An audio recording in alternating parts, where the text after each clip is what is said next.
کبھی ایسا وقت آتا ہے جب انسان پر ظلم ہوتا ہے، وہ بولتا ہے، روتا ہے، فریاد کرتا ہے، لیکن کوئی نہیں سنتا۔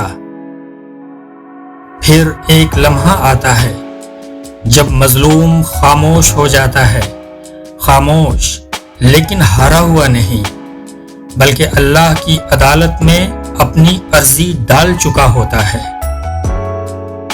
اور تب اللہ بولتا ہے، وہ مظلوم کی طرف سے فیصلہ سناتا ہے، ظالم کو مہلت دیتا ہے لیکن چھوڑتا نہیں۔ اللہ کی لاٹھی بے آواز ہے، لیکن جب چلتی ہے تو انصاف گونجتا ہے۔ اس لیے اگر آپ مظلوم ہیں تو چیخیں مت، گڑ گڑائیں مت، بس صبر کریں، خاموش ہو جائیں، کیونکہ جب مظلوم خاموش ہو جاتا ہے تو اللہ خود بولتا ہے، اور جس کا وکیل اللہ ہو اسے کبھی شکست نہیں ہو سکتی۔